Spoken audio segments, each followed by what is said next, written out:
Today's video might seem a little dry, as we will necessarily rummage through the desiccant ashes and bones of medieval metaphysics, which form Richard Swinburne's thinking. I think it's worth the effort, however, because it gives us a realistic measure of the quality of modern theistic philosophy. Many apologists admit, when pressed, that Plantinga is disappointing, and William Lane Craig is a dishonest rhetorician. But Swinburne, now there's our real philosopher. In 2016, Swinburne contributed to the Philosophy Society lecture series at the University of Edinburgh, where he gave a full exposition of his argument for the existence of God. The video of this talk, which is linked to below, gives us a perfect means to critically examine this argument. Swinburne considers himself a natural theologian. That is, he claims to employ the scientific method of induction from observed phenomena to arrive at the most probable explanation for these phenomena. His inductive method builds upon cumulative probabilities of succeeding phenomena to arrive at the most probable. I'll ask your forgiveness for starting with a necessarily lengthy clip of his setup of his explanation, because it is important to hear for our understanding of the rhetorical trick this will enable. Theism, the claim that there is a God, is an explanatory hypothesis, among other things, one which purports to explain why certain observed phenomena, that is, the data or evidence, are as they are. And now just a few words about explanation. There are two basic kinds of explanatory hypothesis, what I may call personal hypotheses and inanimate or scientific hypotheses. A personal hypothesis explains some phenomenon in terms of it being caused by a substance, a thing, a person, acting together with certain powers to bring about effects, certain beliefs about how to do so, and a certain purpose or intention to bring about a particular effect, either for its own sake or as a step towards a further effect. I, for example, a substance, a thing, person, cause the motion of my hand in virtue of my powers to move my limbs, my belief that moving my hand will attract your attention, and my purpose to attract your attention. We explain the motion of my hand. Why did the hand move? Well, the person moved it because he had certain powers, certain beliefs, and certain intention.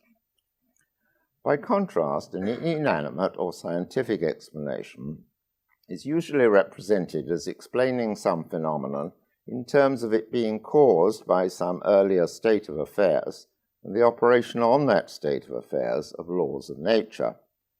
The present positions of the planets are explained by their earlier positions and that of the Sun, and the operation on them of Newton's laws. But I think this is a misleading way of analyzing inanimate or scientific explanation, because laws are not things. This way of representing it suggests there are these things, laws, which are making things happen. To say that Newton's law of gravity is a law is simply to say that each material body in the universe has the power to attract every other material body with a force proportional to mr squared, and the liability to exercise that power on every such body. So construed, inanimate explanation of some phenomenon, for example, the present position of the planets, explains it in terms of it being caused by substances, that is, the Sun and the planets, acting with certain powers to cause material bodies to move in the way codified by Newton, and the liability always to exercise those powers. So both kinds of explanation explain phenomena in terms of the earlier actions of substances, things, having certain powers to produce effects. We have certain powers to produce effects. The Sun has certain powers to produce effects. But while personal explanation explains how substances exercise their powers because of their purposes and beliefs, inanimate explanation explains how substances exercise their powers because of their liabilities to do so. In setting up his argument, he presupposes two critical factors, the first of which we see here as the presupposition of a personal rather than an inanimate or scientific explanation. In describing these two types of explanatory hypotheses, he implies the only essential difference between them is that personal substances have conscious intent, where inanimate substances have essential but unconscious liability toward an action. Since his hypothesis is the existence of God supported by observation, he would necessarily need to show that intent is the best explanation of observed phenomena. Thus, his is a personal explanatory hypothesis. Of course, if he fails at some point to justify this claim of intent, he is then merely concluding God through prior supposition of God.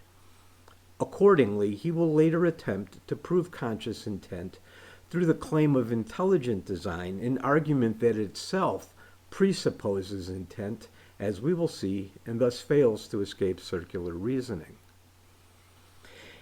He then begins by proposing 4 criteria for determining the truth of an explanatory hypothesis. What are the criteria for supposing that one suggested explanation is probably true? And I suggest, and this I'm coming to what is at the top of your handout now, I suggest that we judge a postulated hypothesis of either kind, personal or scientific, a postulated hypothesis as probably true insofar as it satisfied 4 criteria. First, we must have observed many phenomena which it's quite probable would occur, and no phenomena which it's quite probable would not occur if the hypothesis were true. The hypothesis must predict a lot of phenomena, we must observe them, and it mustn't predict any phenomena which we observe not to occur. Secondly, it must be much less probable that the phenomena would occur in the normal course of things, that is, if the hypothesis is false. Thirdly, the hypothesis must be simple.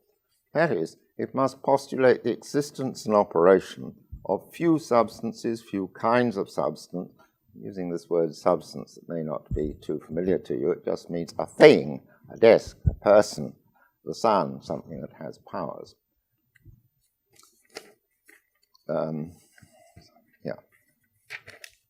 Thirdly, the hypothesis must be simple. That is, it must postulate the existence and operation of few substances, few kinds of substances with few easily describable properties behaving in mathematically simple kinds of way. We can always postulate many new substances with complicated properties to explain anything which we find, but our hypothesis will only be supported by the evidence if it is a simple hypothesis which leads us to expect the various phenomena that form the evidence. And fourthly, my fourth criterion, the hypothesis must fit with our knowledge of how the world works in wider fields, what I shall call our background evidence. Number 1, we must have observed many phenomena which are quite probable would occur, and no phenomena which is quite probable would not have occurred. This is just saying that any explanation would have to be compatible with observed phenomena. Number 2, it must be far less probable that a phenomenon would occur in the normal course of things if the hypothesis is false. As you will see, when we get to his actual argument, he runs into trouble with this criterion because he resorts to wild claims about probability that we couldn't possibly know.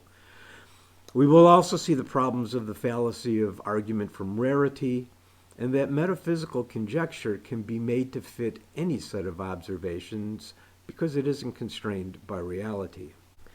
Number 3, the hypothesis must be simple. That is, it must postulate the existence and operation of few substances and few kinds of substances with a few easily describable properties behaving in mathematically simple ways. I said earlier that Swinburne had two critical presuppositions, the first being a personal explanation. This supposition of simplicity is that second, and where we will see Swinburne get into real trouble. We need to spend some time on this criterion because his entire argument rests completely on this single claim, which he emphasizes at multiple times in his presentation. If this claim remains unjustified, his entire argument collapses. In fact, his entire philosophical approach in general rests on the claim to simplicity, as he wrote in 1997 in Simplicity as Evidence for Truth. He wrote, "I seek to show that other things being equal, the simplest hypothesis proposed as an explanation of phenomena is more likely to be the true one than is any other available hypothesis, and that it is an ultimate a priori epistemic principle that simplicity is evidence for truth." But is the simplest hypothesis really more probable to be true? Is it really an a priori epistemic principle or an anachronistic Christian claim? The Stanford Encyclopedia of Philosophy discusses this and then quotes the analytic philosopher J.J.C. Smart. It says, "For these reasons, few philosophers today are content to rest with the theological justification of simplicity principles. Yet there is no doubting the influence such justifications have had on past and present attitudes to simplicity. As Smart writes, there is a tendency for us to take simplicity as a guide to metaphysical truth. Perhaps this tendency derives from earlier theological notions. We expect God to have created a beautiful universe." This traces the general acceptance of this principle of simplicity back to Christian philosophers and theologians, who derived this principle from the idea that the Christian God is innately rational and thus created a rationally understandable, simple universe. In fact, Swinburne will go on to ground simplicity in the nature of God in his argument. But what are we to do if the observation confirms a universe that isn't simple or beautifully unified? The problem grows more acute when the hypothesis posits a purely metaphysical being such as a God. The theist can claim any powers and attributes necessary to build a just so explanation of phenomena because he is not constrained by reality. We could never test God to see if he exists or if he has these claimed qualities custom-tailored to fit the phenomena. But in the end, our understanding of phenomena improves over time, leaving the theist God explaining a world wrongly portrayed. And that will prove to be another of Swinburne's downfalls. But focus solely on the applicability of the simplicity principle, we can look back to the controversy over geocentric universe versus a heliocentric universe. Both Ptolemy and Copernicus devised rational systematic explanations that accurately predicted the appearance of the night sky. Some Christians came to grudgingly accept Copernicus over time on the basis that his explanation was simpler as it was the mathematical calculations needed to explain simpler planetary movements. But in reality, Ptolemy had the simpler explanation, with one focal point around which the entire cosmos orbits, whereas we now know that there are innumerable suns with orbiting planets. Many orbital focus points instead of one. The much more complicated system of many focal points proved to be true. In the late 19th century, atomic theory was thought to be the simple and fundamental explanation that correctly predicted chemical reactions, with atoms seen as the smallest indivisible elements of a simple, rational universe.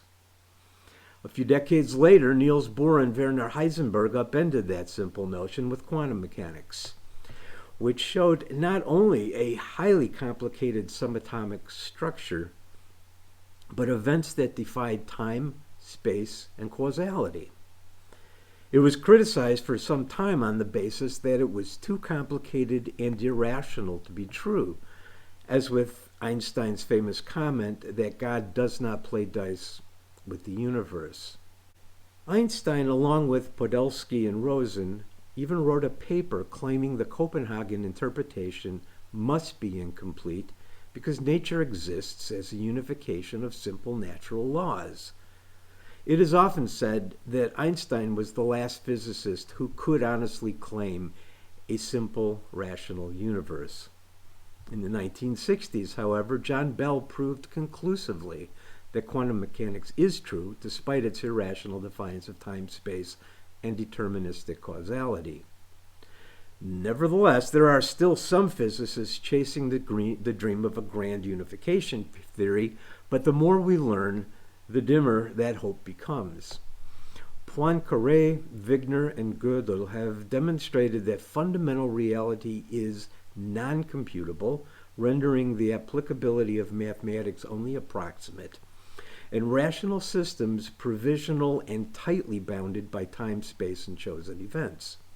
The universe inexorably rebels against any attempt to describe it in terms of any one unified theory or set of calculations. Newton's physics failed to describe events at the macro level, while quantum mechanics cannot account for gravity central to the theory of relativity. Decades later, Hawking retorted that God not only plays dice with the universe, he sometimes even hides them. But if the universe is irrational, at its most fundamental level, the antiquated Christian claim of simplicity is invalid, and any argument solely resting on that claim will founder. The fourth criterion is that it must fit within our knowledge of how the world works in wider field, our background evidence.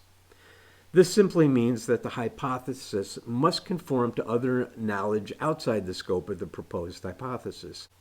Again, this is a dubious criterion in that what we have shown above guarantees contradictory hypotheses, such as general relativity and quantum theory, because of the limitation in time, space, and chosen events producing only approximate, limited, and provisional explanations.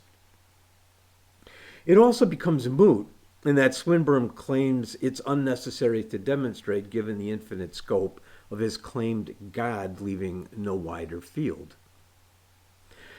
We can now examine his actual argument. He presents four phenomena which he believes are best explained by a personal God: the existence of a physical universe, from its conformity to simple natural laws, that such laws lead to human and animal bodies, and from those bodies to bodies of reasoning humans who choose between good and evil. Constraints of time, however, mean that all I can hope to do in this lecture is to show the force of the positive arguments for the existence of God from the first four phenomena which I listed, from the existence of a physical universe, from its conformity to simple natural laws, from those laws being such as to lead to the existence of human and animal bodies, and from those bodies being the bodies of reasoning humans who choose between good and evil. His method now is to subject each of these four phenomena to the four criterion he proposed above. We will look at his argument now one step at a time. Theism. Theism is clearly a personal hypothesis. God is supposed to be a person, one person. A person is a being who has purposes, who has powers to perform intentional actions, that is, actions which he or she means to do, beliefs and purposes, purposes or intentions to choose among alternative actions which to perform. It is simpler to suppose that the cause of the universe has zero limits to his power, that is omnipotent, rather than suppose that he can only make a universe of a certain size and duration. An omnipotent person can do any logically possible action, that is, any action which can be described without contradiction. He can't make me both exist and not exist at the same time, but since it makes no sense to suppose that I could both exist and not exist at the same time, a logically impossible action is not really an action at all.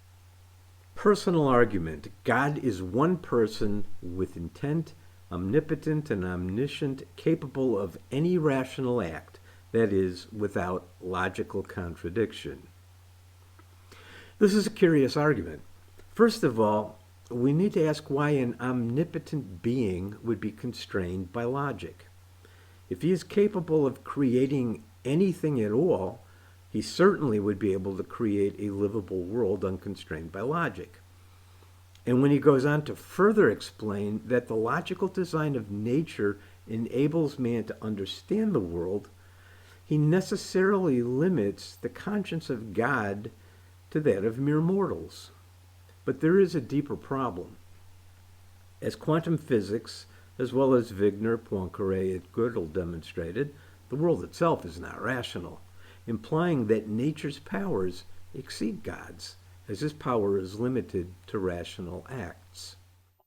If he was really omnipotent, he wouldn't be subject to irrational forces informing his purposes, as so often our choices are. We are subject to all sorts of desires which influence us in a non-rational way. A truly omnipotent person would be influenced by reason alone, and so by what he believes good to do. In that sense of perfectly free, an omnipotent person is necessarily perfectly free. He's not influenced by his choices by anything outside himself. Without irrational desires, but driven by reason alone, therefore perfectly free. This is another odd claim, which goes back to the Christian notion that senses are sinful and reason is pure. He seems to have adopted Kant's notion of transcendental reason as the key to free will, as it allows us to override the worldly urges of the senses. But are urges and emotions not also good? What about the emotion of awe when we experience the sublime? Is love not stronger than pale reason? And if God created the world according to his rational intention, how did emotions get here to begin with? It would seem to me that a better explanation is that aesthetic experience allows us to perceive the deeper mystery of reality that reason conceals. There is profound knowledge to be gained aesthetically in great works of art, literature, and music. This would be a mode of knowledge available to man, but not to a purely rational God. Here again, the experience of man entails more ability than the claimed omnipotent God. A truly omnipotent person would be essentially omnipotent. That is to say, it would be part of his nature, and he wouldn't be an accident that he's omnipotent. Otherwise, if he wasn't essentially omnipotent, his omnipotence would be precarious. It is simpler to suppose that God is unlimited in time as well as in power, and so essentially eternal. And in my view, I'm going to interpret essentially eternal as essentially everlasting, that is, existing at every moment of past and future time. There is a rival view that to say God is eternal is to say he's outside time in some way, but that's rather difficult to make sense of that notion, and I don't see any need to do so. So I will understand his eternity as his everlastingness. Everlasting as eternal within time. He binds God to the flow of time because he can't make sense of imagining it any other way. This again is hugely problematic in that not all of physical reality exists in time. Contemporary physics is homing in on the observation that time is emergent from the vibratory clock of mass. This implies there is no time in the universe at the time of inflation, that is, the Big Bang, or for some time after, when the universe has cooled enough for particles to form, and in particular to interact then with the Higgs field. All mass emerges from such interaction with the Higgs field. That would imply that time would also not pertain at the lowest quantum field level. Likewise, when the universe has reached the point of expansion where all mass is too distant to interact, its entirety would return to the state of cold timeliness. In addition, we know from relativity that there is no universal or cosmic flow of time, but an infinite number of local times. What Swinburne proposes here is nonsense based on medieval ignorance. But once again, we see physical reality with greater power than a supposedly omniscient God because it is free from a temporal flow in which Swinburne's God is bound. So, I'm beginning to ask the question, what is the simplest kind of being there would be? Simplest kind of personal being there would be? And I'm wanting to suggest one omnipotent person would, a lot of things would follow from his omnipotence. In fact, all the traditional properties attributed to God would do so. And I'm doing this, of course, because I want to suggest to you that postulating the existence of God is going to be a simple hypothesis which will satisfy criterion 3 very well. Given the logical impossibility of backward causation, that is, causes producing effects in the past, God will not be able to cause past events, but he will be able to cause any future event. I conclude that theism is a very simple hypothesis. It postulates just one substance, God, having essentially the simplest degree of power and lasting for the simplest length of time. All the other divine properties follow from that. Here he tries to demonstrate that one omnipotent and omniscient God is the simplest personal explanation. Critically absent, however, is the comparison to an inanimate explanation of the cosmos. If we were to ignore the contradictions and false assumption of simplicity inherent in his exposition and simply take it on its own terms, his principle of simplicity would lead him to this problem. His explanation of this physical world, explained by an immaterial God outside of our world, requires two substances: the observable inanimate and the unobservable person of God. By the way, in other writings, Swinburne tries to defend the dual substance claim of Cartesian duality. An inanimate explanation derived solely from power and liability would not only go far in resolving the aforementioned conflicts, but be simpler by containing only one substance. He goes on to other claims that seem to counter his notion of omnipotence, such as God's inability to affect past events, which appears possible in the physical world through wave collapse of light received from billions of years ago. But quibbling over these issues is probably unnecessary at this point and would distract us from his fatal problem stemming from his simplicity issue. In fact, he leaves this obvious problem unspoken and instead turns to the issues of probability to show there must be intention in the creation of the universe. He gives a lengthy exposition of criterion 1 that an omniscient God would want to create only good and goes through a sequence of things that ends with man as a conscious substance with free will. It is in his exposition of criterion 2 that he pivots to his problematic claims of probability. But if there is no God, it is immensely improbable that these phenomena will occur. It's enormously improbable that each of the innumerably many fundamental particles or chunks of compressed energy immediately after the Big Bang should just happen to exist. And it's even more improbable that just each such chunk should behave in exactly the same fairly simple way as each other chunk, the way codified in the laws of relativity and quantum theory. And even if such an enormous coincidence occurred by chance, it's immensely improbable that those laws, together with the boundary conditions of the universe, should have given rise to human bodies. And this, too, is the issue of fine-tuning, of which you will be aware. The laws are such that the constants of those laws have to be within very, very narrow range of 1 in a million, and the initial conditions at the time of the Big Bang have to be within a very similar range if humans are to exist. And they are, of course, within those ranges.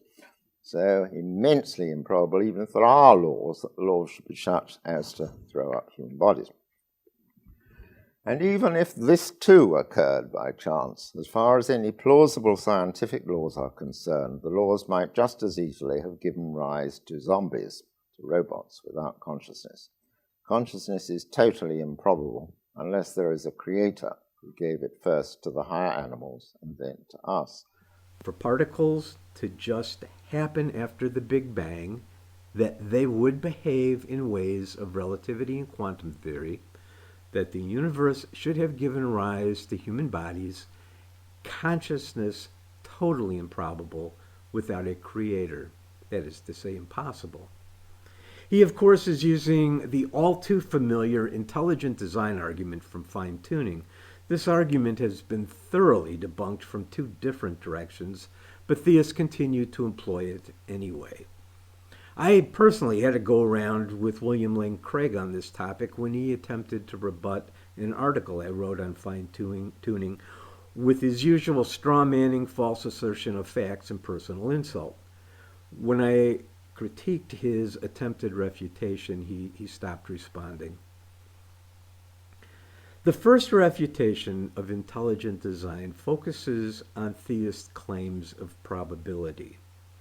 Here Swinburne moves through his four chosen phenomena, claiming increasing and compounding improbability at each step, and concluding with consciousness being totally improbable, which is to say impossible, through chance.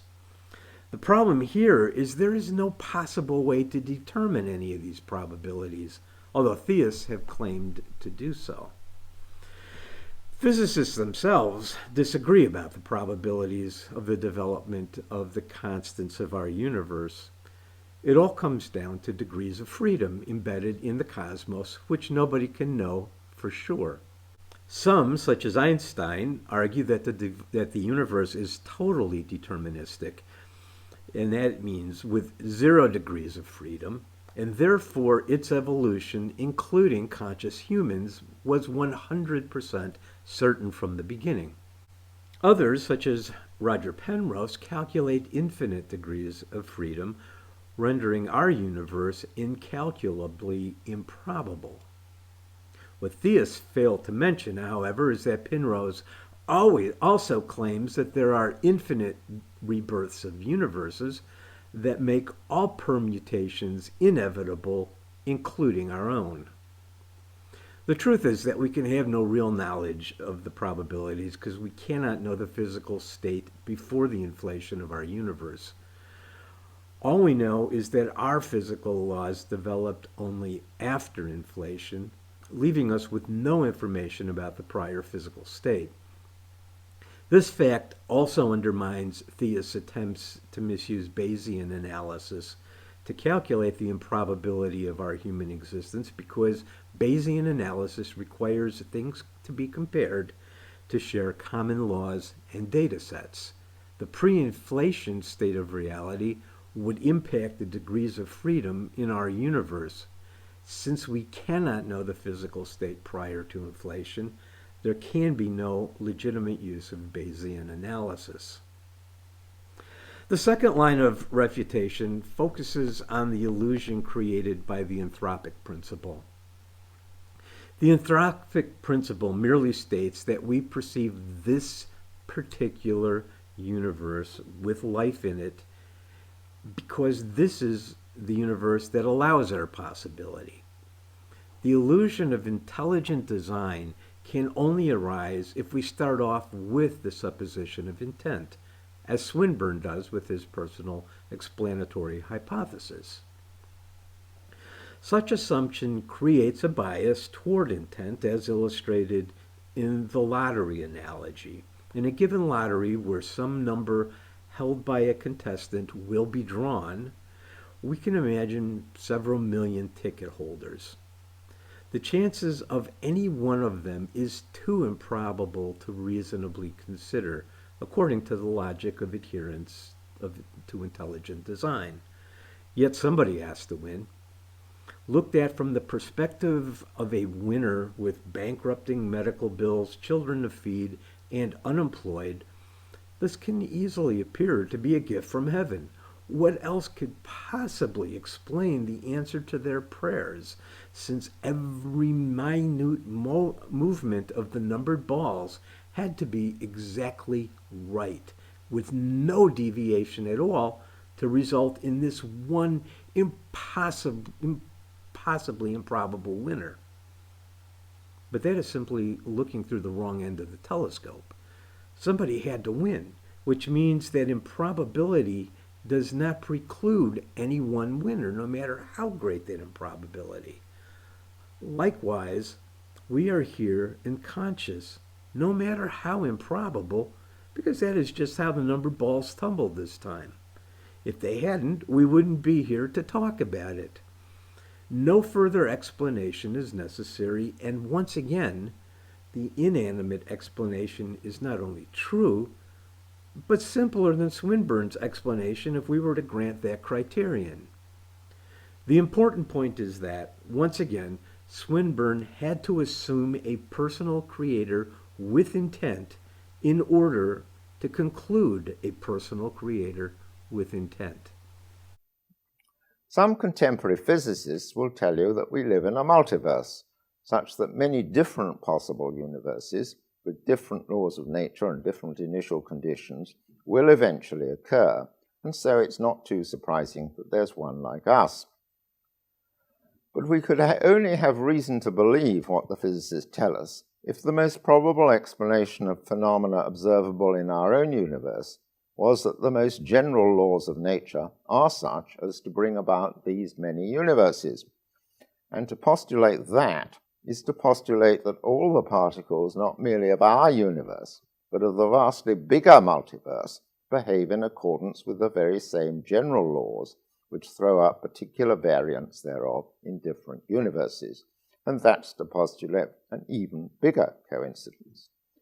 And the laws of that multiverse would have to be such as to produce at some stage a universe like ours, which in turn produces us, when almost all possible multiverses would not have this characteristic.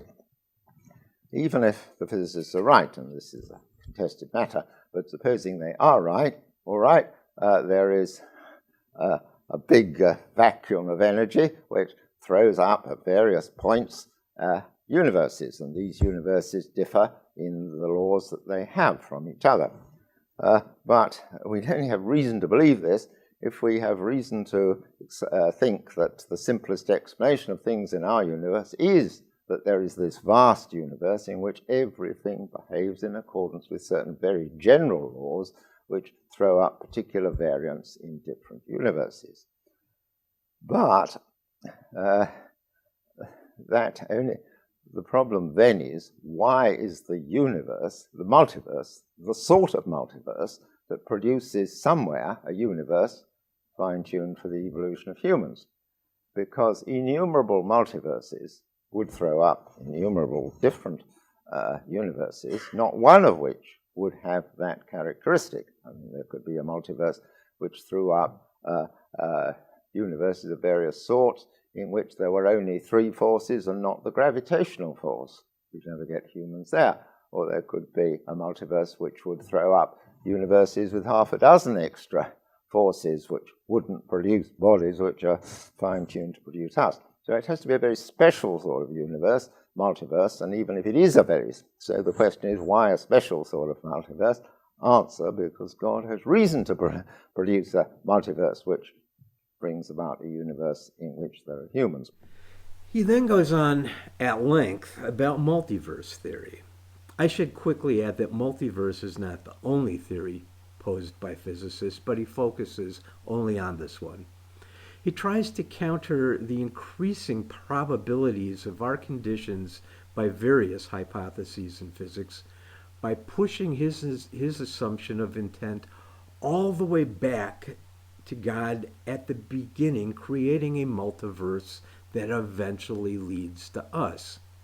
Again, this contradicts his simplicity theory, which is already strained in all the excess creation in our known universe, where we account for only the tiniest speck of existence. But now he throws in the infinite complications of infinite universes, all just to arrive at us. He seems to imply also that there are no observed reasons in this universe to postulate a multiverse. Many theists believe that multiverse theory came about to counter intelligent design. The case is just the opposite. Multiverse theory stems directly from the calculations of string theory, which, while speculative, do have a basis in observed particle events. Theists' renewed attention to intelligent design came after multiverse theory existed. Now let's look at his summation of the first three criteria one at a time. So, these four general phenomena which I have presented to you are such that it's moderately probable that they'll occur if there's a God. Moderately probable they would occur if there is a God. If we assume he means God is rational, good, omniscient, omnipotent, and temporally bound, it would be surprising that he would create a world fundamentally irrational and complex, with humans and the inanimate universe possessing powers God himself doesn't have, such as the ability to emote and experience aesthetically, to think irrationally, possibly change the past, and for the universe to not be temporally bound. And almost certainly will not occur if there's not a God. And certainly not occur if there is not a God. This claim is arrived at through the misapplication of probabilities and in denial of evidence of physical explanations. His supposition of personal God conceals the possibilities for physical explanation of consciousness, for example, for which quantum mind theory is beginning to develop possible explanations, and the originating inflation of our universe as a mere alteration of physical state, for which various plausible explanations based on physical observations have been shown to be possible. Theism is a very simple hypothesis, and simpler, I suggest, than any inanimate hypothesis which could be constructed. A simple hypothesis and simpler than otherwise could be constructed. We have shown that simplicity is not really a valid criterion, and even if it were, there's more complexity in a dual substance explanation than in a single substance explanation. I conclude that arguments from these phenomena which I have discussed are strong, cogent arguments to the existence of God. I conclude that Swinburne's argument is based on an obsolete medieval Christian notion of a rational God who created an orderly world, a notion which is contradicted by our observations of the universe itself. It uses circular reasoning by assuming this medieval notion of God to reach the conclusion of God through misuse of probability, and is filled with many contradictions of the principle of simplicity, even if we were to grant his claim of a rational and orderly universe.